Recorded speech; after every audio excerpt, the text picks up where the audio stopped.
اعوذ باللہ من الشیطان الرجیم بسم اللہ الرحمن الرحیم رب اشرح لی صدری ویسر لی امری واحلل عقدۃ من لسانی یفقہوا قولی۔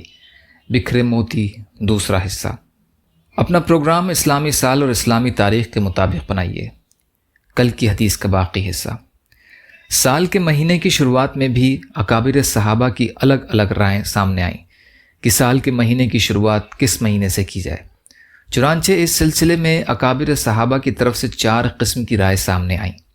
ایک جماعت نے یہ مشورہ دیا کہ رجب کے مہینے سے سال کے مہینے کی شروعات کی جائے، اس لیے کہ رجب سے ذوالحجہ تک 6 مہینے ہوتے ہیں، پھر محرم سے رجب کی شروعات تک 6 مہینے ہوتے ہیں۔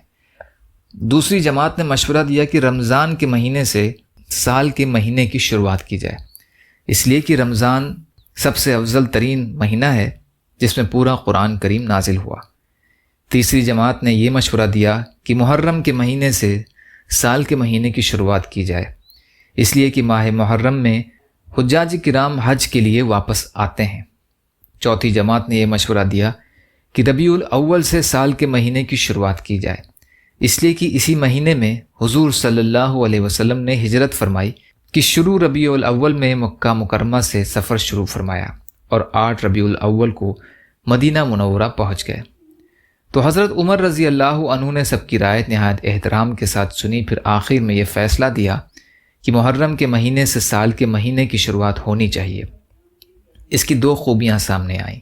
حضرات انصار رضی اللہ عنہم نے بیعت عقبہ کے موقع پر حضور اکرم صلی اللہ علیہ وسلم کو مدینۃ المنورہ ہجرت کر کے تشریف لانے کی دعوت پیش فرمائی تھی، اور آپ صلی اللہ علیہ وسلم نے انصار کی دعوت قبول فرمائی، اور یہ ذوالحجہ کے مہینے میں حج کے بعد پیش آیا تھا، اور حضور صلی اللہ علیہ وسلم نے محرم کے شروع سے صحابہ کرام رضی اللہ عنہ کو ہجرت کے لیے روانہ کرنا شروع فرما دیا تھا، لہٰذا ہجرت کی شروعات محرم کے مہینے سے ہوئی اور اس کی تکمیل ربیع الاول میں آپ صلی اللہ علیہ وسلم کی ہجرت سے ہوئی۔ دوسرا یہ کہ حج اسلام کی ایک تاریخی عبادت ہے جو سال میں صرف ایک مرتبہ ہوتی ہے، اور حج سے فراغت کے بعد محرم کے مہینے میں حاجی لوگ اپنے گھر واپس آتے ہیں۔ ان خوبیوں کی وجہ سے سال کے مہینے کی شروعات محرم سے مناسب ہے۔ اس پر تمام صحابہ رضی اللہ عنہم کا اتفاق اور اجماع ہوا کہ سال کے مہینے کی شروعات محرم سے ہوگی، اس لیے اسلامی سال کی شروعات ہجرت سے اور اسلامی مہینے کی شروعات محرم الحرام سے مان لی گئی، اور اسی پر امت کا عمل جاری ہے۔ بخاری کی روایت ہے یہ۔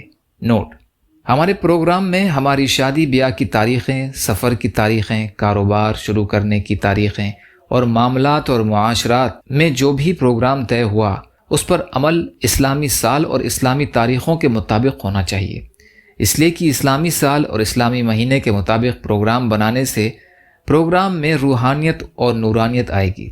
بہت افسوس کی بات ہے کہ امت کا بہت بڑا طبقہ اسلامی سال اور اسلامی مہینوں کو جانتا ہی نہیں ہے۔ اپنے بچوں کو اسلامی سال اور اسلامی مہینے کی اہمیت بتلایا کرو۔ اللہ نے روزہ، عید، حج کا پروگرام اسلامی سال اور اسلامی تاریخوں پر رکھا ہے، عیسوی تاریخوں پر نہیں رکھا۔ عیسوی تاریخ تابع ہے اسلامی تاریخ کے۔ یا اللہ ہم سب کو کہنے سننے سے زیادہ عمل کی توفیق عطا فرما۔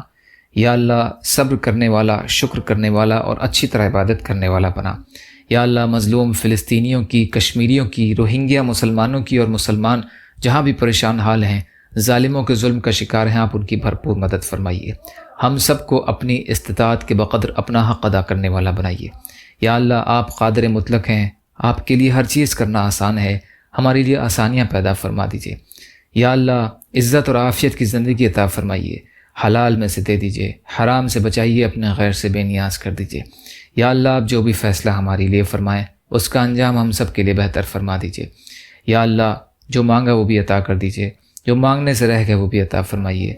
اللہم لا تسلط علینا من لا یرحمنا ولا یخافک فینا، اللہم اجرنی فی مصیبتی واخلف لی خیرا منہا، ربنا تقبل منا انک انت السمیع العلیم برحمتک یا ارحم الراحمین، لا الہ الا اللہ محمد رسول اللہ۔